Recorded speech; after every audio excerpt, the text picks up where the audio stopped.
We have completed the slope part, differentiation as a slope. इसके practice question भी दिए थे आप लोगों को। सो आप लोगों ने आई होप प्रैक्टिस क्वेश्चन इसके कर लिए हों।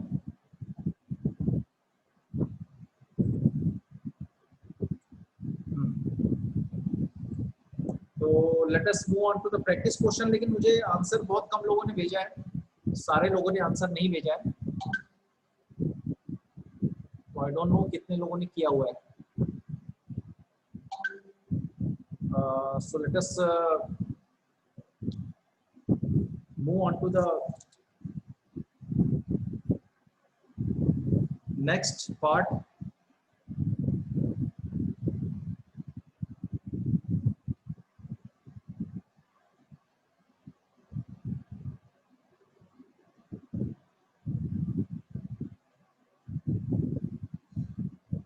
Okay, so we move on to the next part, and this is also very important part as far as JEE and NEET is concerned, because JEE और NEET में इस differentiation की जरूरत पड़ेगी। नॉर्मल CBSE में तो इसकी जरूरत नहीं पड़ेगी, लेकिन JEE NEET और KVPY वगैरह एग्जाम में इसकी जरूरत पड़ेगी। ठीक है, so this is exclusive for JEE NEET and competitive exams. This is fourth part.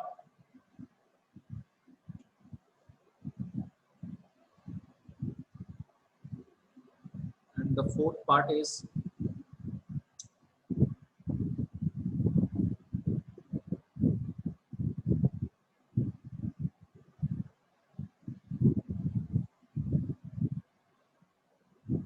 differentiation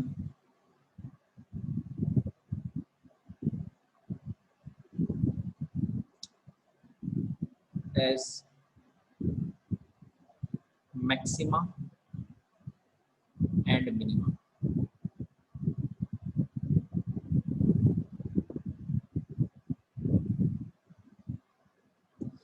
This topics is exclusively for JEE and NEET, specially जो नीट के स्टूडेंट्स हैं। फिजिक्स में जो हाई लेवल के न्यूमेरिकल्स होते हैं उसमें ये वाला कॉन्सेप्ट यूज होगा नीट वालों जो स्टूडेंट हैं, और जेई वाले स्टूडेंट के लिए भी ये इस तरह की चीज़ें अक्सर आती है फिजिक्स में।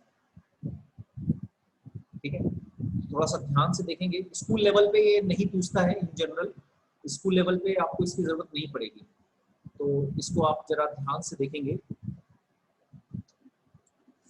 तो सबसे पहले जो मैं पॉइंट दिखाना चाहता हूँ यहाँ पे, एक बहुत इंपॉर्टेंट पॉइंट, कि जैसे मैं आपसे पूछूं कि आपका जो क्लास है 11th क्लास,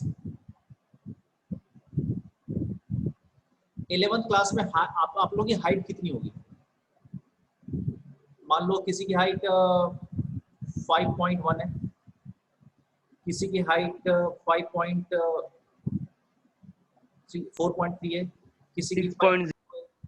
किसी की 6.2 हो जाएगी। इन है ना, फिट, ये फिट ले रहे हैं अपन।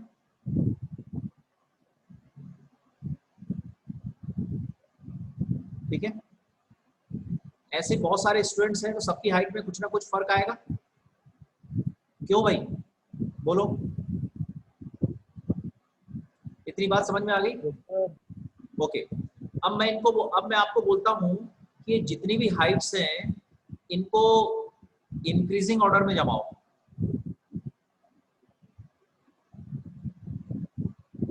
इंक्रीजिंग ऑर्डर में जमाओ। तो कैसे जमाओगे इंक्रीजिंग ऑर्डर में? सबसे पहले लिखोगे, सबसे यहां से बॉटम में लिखोगे सबसे लोवेस्ट हाइट,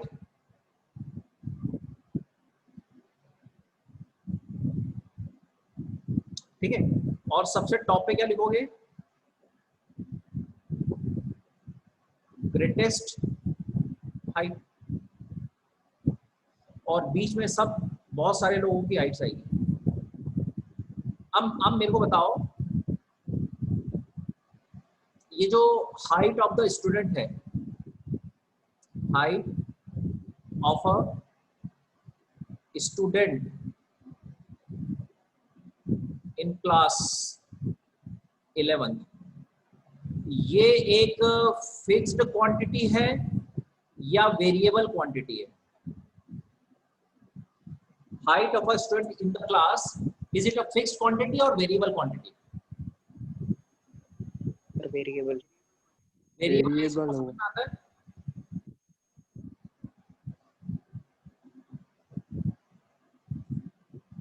ओके, सबको समझ में आ रहा है वेरिएबल है? ओके, तो इसमें अपन लगा देंगे कि it is not fixed, it is variable. अब मैं आपसे पूछूं कि क्लास 11th में जो मैक्सिमम हाइट है,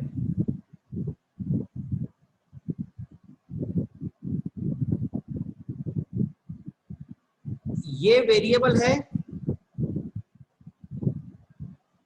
और फिक्स्ड है? बताओ, मैक्सिमम हाइट फिक्स्ड है कि वेरिएबल है? फिक्स्ड। फिक्स्ड। पराग बोल रहा है वेरिएबल। पराग, वेरिएबल कैसे होगी? पराग, वेरिएबल कैसे हो गई? अगर मैं फिक्स कैसे होगा? हाँ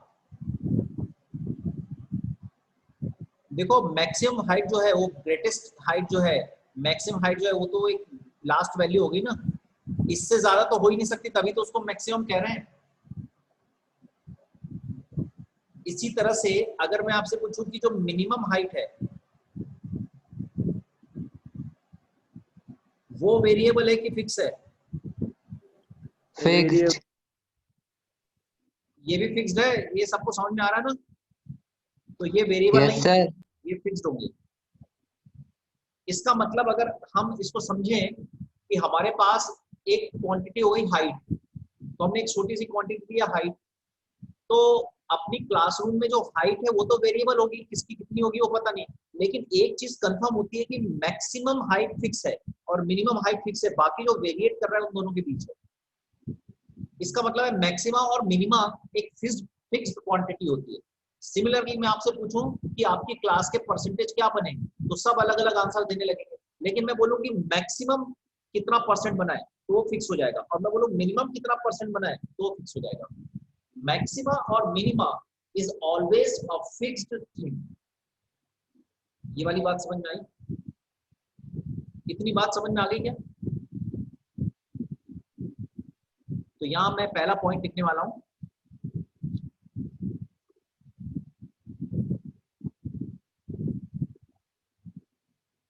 maxima and minima are always fixed, that is they are constant। ये वाली बात समझ में आई? आपको लास्ट टाइम बताया जा चुका है कि किसी भी क्वांटिटी, किसी भी कांस्टेंट का अगर कोई भी यहाँ पे कांस्टेंट आता है तो उसका डिफरेंशिएशन 0 हो जाता है, ये आपको बताया था। अब आपसे कहा जाए let y is a variable, okay, और आपसे पूछा जाए then what is the value of dx upon dy, तो आप कहोगे वेरिएबल है तो इसका डिफरेंशिएशन एनीथिंग, कुछ भी हो सकता है। But if I ask what is the differentiation of y max, क्या बोलोगे? बता सकते हो कोई? 0 0। वेरी गुड अमन। क्यों 0 होगा? सर वो कांस्टेंट है। बस मैक्सिमम वैल्यू हमेशा कांस्टेंट होती है, चाहे दुनिया में कोई भी चीज हो। इसी तरह से अगर मैं d upon dx of y minimum लिख दूं यहाँ पे, तब ये 0 आ जाएगा। देखो y लिखूंगा तब 0 नहीं आएगा, तब तो कुछ भी हो सकता है डिपेंडिंग ऑन y कितनी है, पर उसका मैक्सिमम और मिनिमम का जब आप डिफरेंशिएशन करोगे then it will always come 0। यही इसका फंडामेंटल कॉन्सेप्ट है। यहां तक बात समझ में आ गई क्या? Yes sir. ओके, सो इसको आपको लिखना है। अब जो मैं लिखवा रहा हूं उसको कॉपी में लिखना है। लिखो, late y be any variable, then its maximum value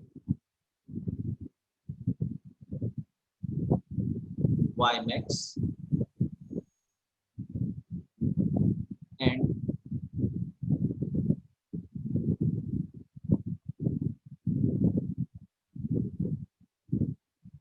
minimum value y minimum are always constant। इसको कॉपी में लिखना है।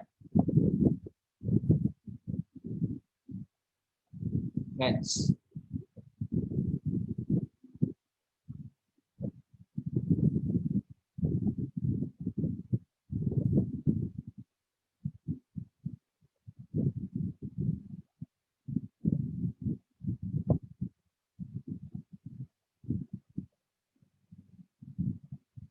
d upon dx of y maximum is equal to 0 and d upon dx of y is equal to 0।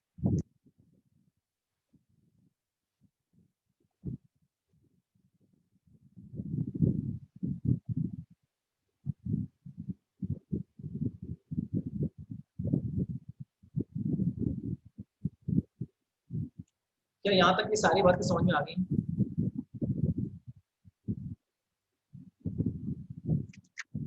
कोई ऐसी चीज जो समझ में ना आ रही हो? क्या हम आगे बढ़ सकते हैं? Yes sir. Sir 1 minute note हाँ, कर लिख लो। रहे हैं। लिख लो या स्क्रीनशॉट ले लो, फिर हम आगे बढ़ते हैं।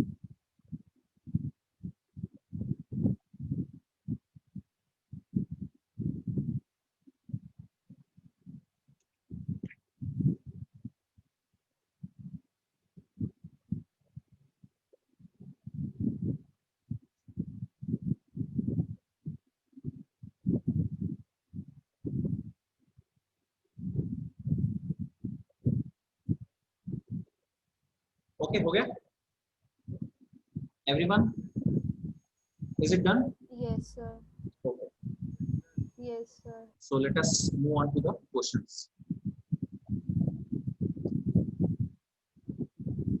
एक क्वेश्चन लेते हैं। Find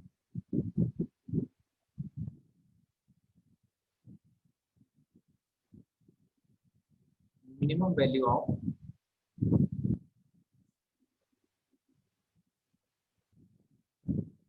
y equal to 25x square minus 10x plus 5। अब ये क्वेश्चन है आपके पास, इसको हम सॉल्व करें। Solution, let y minimum is the minimum value of y। Okay, then क्या ये वाली बात समझ में आती है?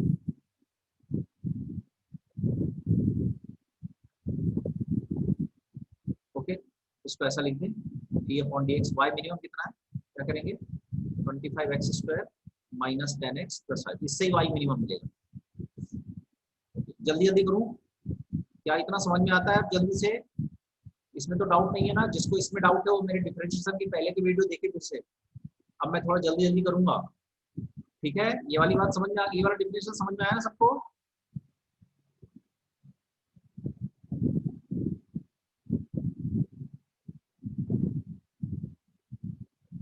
x is equal to 10 by 50, so x is equal to 1/50।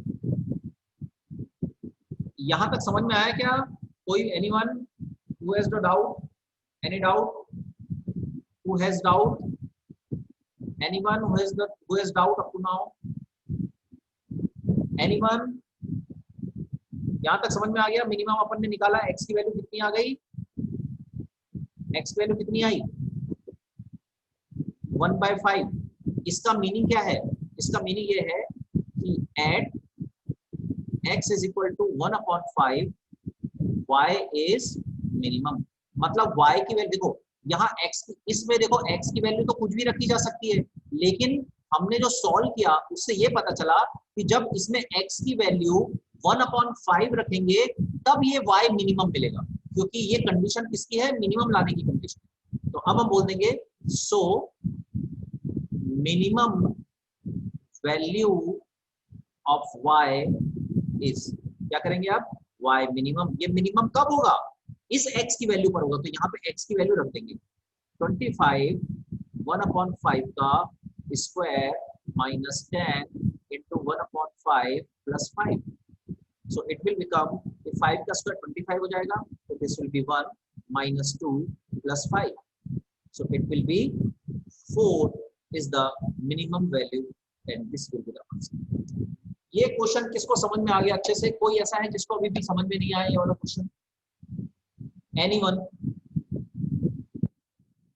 कोई भी ऐसा स्टूडेंट है जिसको ये क्वेश्चन समझ में नहीं आया?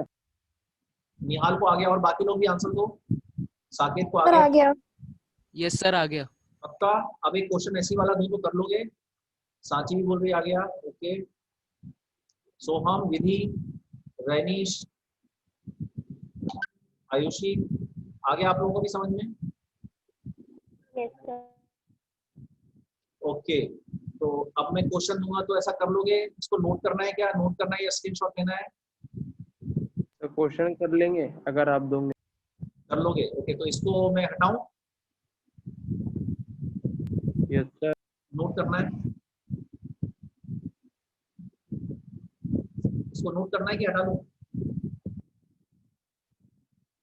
कर सर लीजिए एक नोट। मिनट बस नोट करने के लिए। जल्दी करो, जल्दी करो, जल्दी कर लो नोट, फिर मैं इसको हटा, कॉपी में लिख लो ताकि अगला क्वेश्चन कॉपी में देख देख के कर सको तुम लोग कि कैसे किया अपन, है ना। नोट्स बनाते जाना है, मैंने आपको बोला है नोट्स बनाना बहुत जरूरी है। हम लोग जनरली नोट्स को बहुत, नोट्स नीट एंड क्लीन बहुत अच्छी राइटिंग से बनाना बहुत जरूरी है। वो इसलिए जरूरी है क्योंकि जब आप अच्छी राइटिंग से अपने नोट्स बनाते हो और आपको एक कॉन्फिडेंस रहता है कि मेरे नोट्स में सब कुछ है, ठीक है, बेसिक से लेके फाइनल तक सब कुछ है। ओके, साकेत बना रहा है, ठीक है, अच्छी बात है। तो जो लोग नहीं बना रहे उनके लिए मैं बता दूं, जो मैं आपको नोट्स दे रहा हूँ वो बहुत, उसमें सब कुछ है, 0 से लेके इंफिनिट तक सब कुछ है। तो जब आपको एक कॉन्फिडेंस रहता है कि मेरे पास सब कुछ है नोट्स में, तो आप कॉन्फिडेंस, और अच्छी राइटिंग में आप लिखते हो तो आप उसको बहुत पढ़ने में इंजॉय करते हो, रिवाइज करने में इंजॉय होता है। जब हमारी राइटिंग खराब रहती है और हमको खुद ही डाउट रहता है कि यार मेरे नोट्स में कहीं ये छूटा तो नहीं, वो छूटा नहीं, तो मैं आपको बता रहा हूँ आपके नोट्स में सब कुछ है। बेसिक मैथ्स जितना मैं पढ़ा रहा हूँ, it is much much sufficient.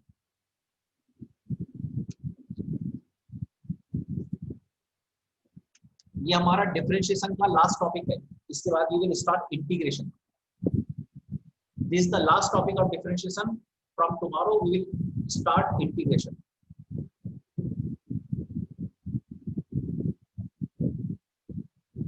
Okay, so can we move forward? Okay, so this is the question for you. Let us see कौन जल्दी कर सकता है।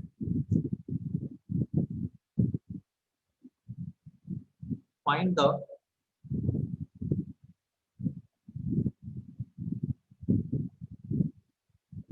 maximum value of y is equal to 9 minus x minus 3 whole square। चलिए answer बताइए मुझे, solve कर दीजिए जल्दी से।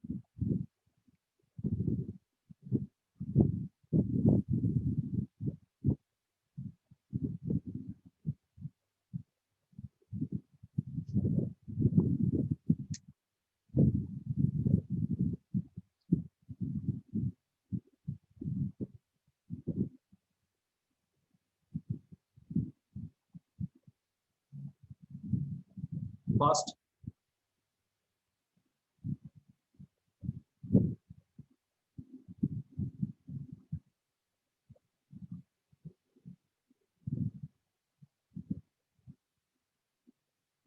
फास्ट देखते हैं किसका जल्दी आंसर आता है और फास्ट आता है।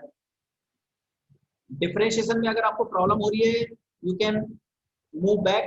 सोहम very good, correct answer. Soham का आंसर करेक्ट आ गया है। बाकी लोग Sir, answer is 9. Yes correct, answer is 9, very good.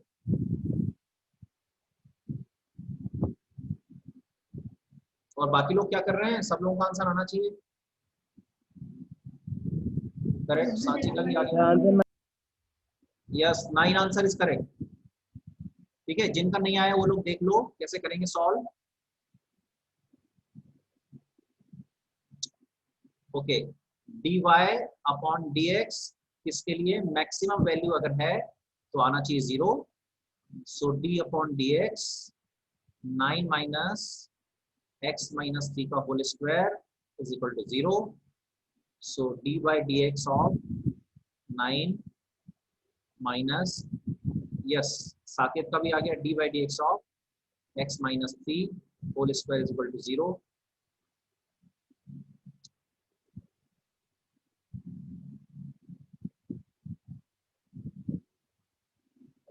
Let me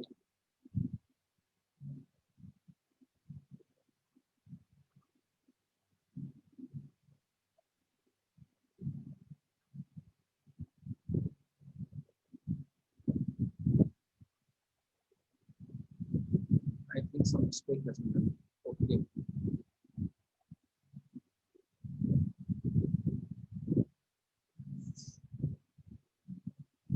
So this is the minus. So it will be 0. So इसका डिफरेंशिएशन जिनका नहीं आया उनके लिए बता दो, इसका डिफरेंशिएशन कैसे करेंगे? x square plus 9 minus 6x is equal to 0. So this will become minus 2x minus 6 is equal to 0.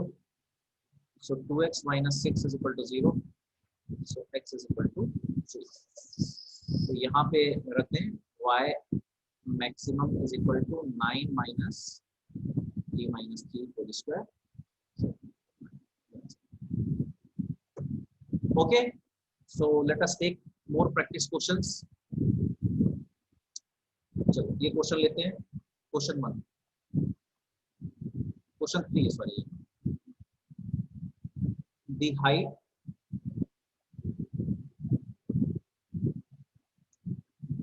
of a particle, the height of a particle through upward thrown, particle thrown upward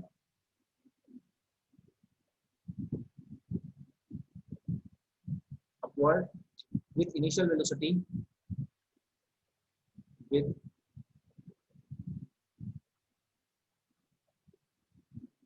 initial velocity 5 meter per second is given by h is equal to ut minus half gt square.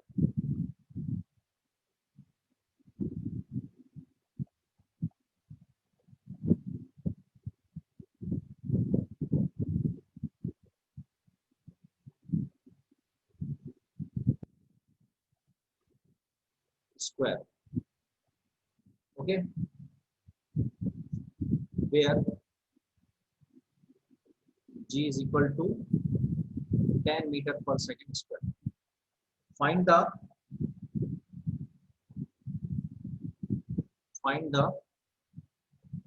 maximum height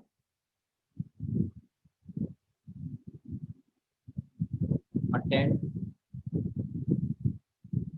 by the particle. ये देखो physics का question आ गया है ना, this is related to physics obviously. इसमें concept of differentiation लगा सकते हैं। इसको अपन में एक और मेथड से कर सकते हैं जो आप वन डायमेंशन मोशन में पढ़ोगे, है ना। अभी सर पढ़ाएंगे आपको, तो वन डायमेंशन मोशन में आप लोग पढ़ोगे इसको सॉल्व करने की। लेकिन अभी अपना फोकस यहाँ पे डिफरेंशिएशन से है। तो उससे जरा सॉल्व करके बताओ। जब तक इसको सॉल्व करो मैं क्वेश्चन एक और लिख देता हूँ। The gravitational force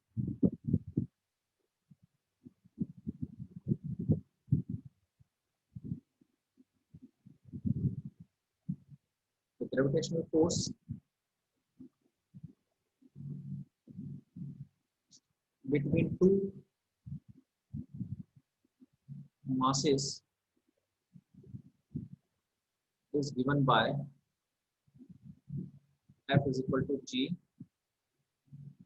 m1 m2 upon r square. If a mass m is broken into two parts,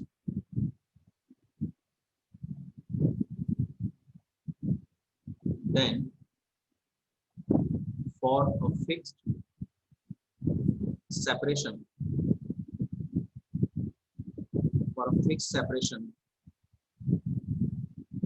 the maximum force between them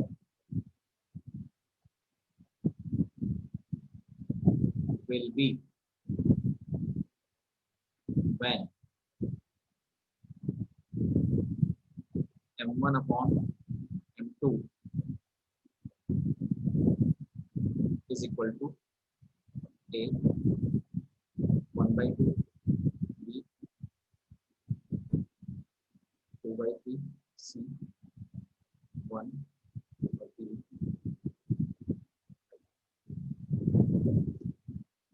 ये ऑप्शन। जल्दी से करो, कौन नहीं बन रहा है तो मुझे बताओ। और एक क्वेश्चन और देता हूं मैं, तीसरा, इसको भी करो। क्वेश्चन 5, फाइंड साक्षी का आ रहा है, साक्षी का आंसर आया है। वेरी गुड साक्षी, साक्षी का आंसर बिल्कुल सही है। Find the,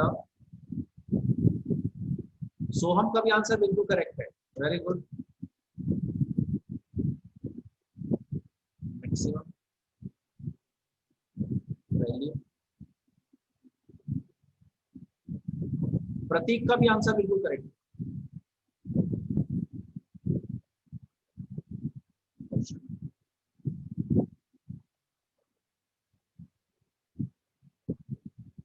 y is equal to x plus 1. प्रतीक का भी आंसर सही है। अमन का आंसर ठीक नहीं है। 5/4 आएगा अमन, तुमने 15/4 लिखा हुआ है, 5/4 आएगा। अच्छा, किस किस को तीसरा क्वेश्चन नहीं बन रहा है तो मैं बता देता हूं।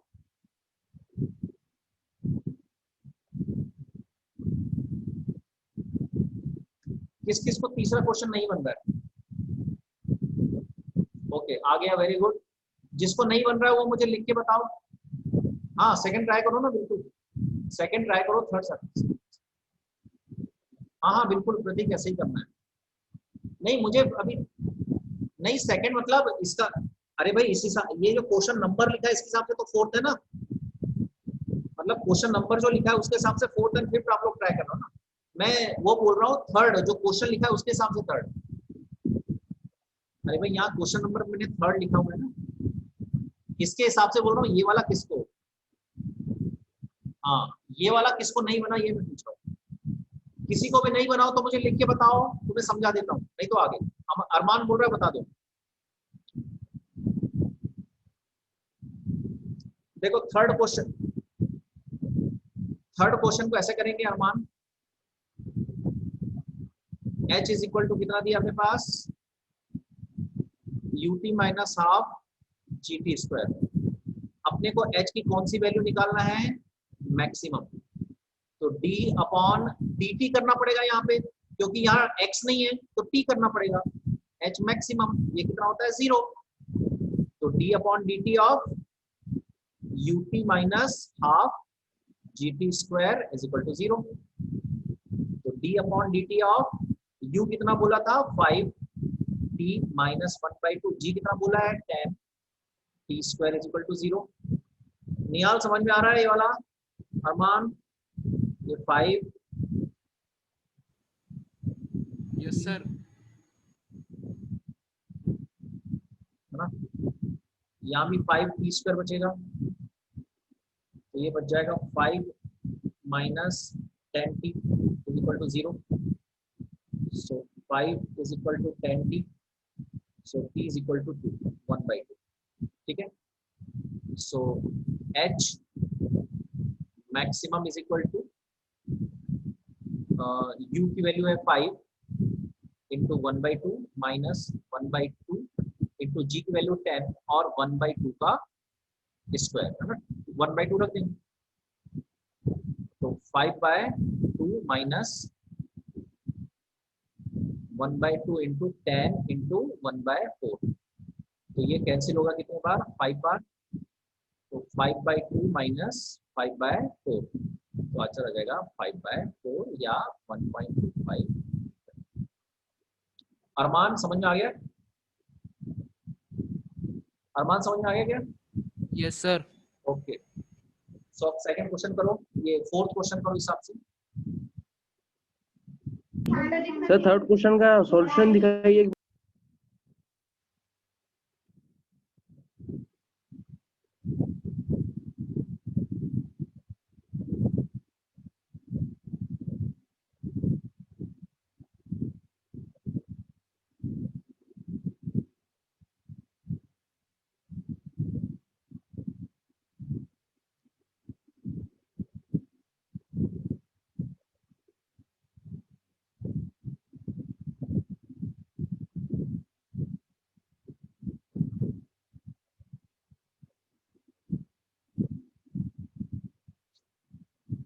टाइम होने वाला है, क्वेश्चन लिख लो कॉपी में, पहले क्वेश्चन लिख लो सारे, फिर सॉल्व करना, क्योंकि 1 मिनट बचा है, बस 1 मिनट से भी कम बचा है।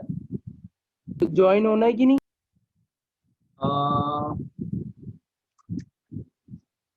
ज्वाइन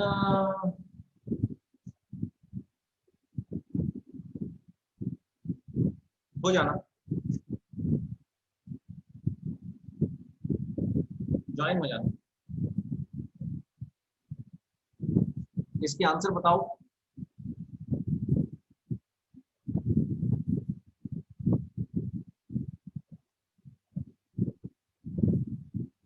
क्वेश्चन नोट कर लो पहले, नहीं तो अभी हट जाएगा, क्योंकि 1 मिनट होने वाला है,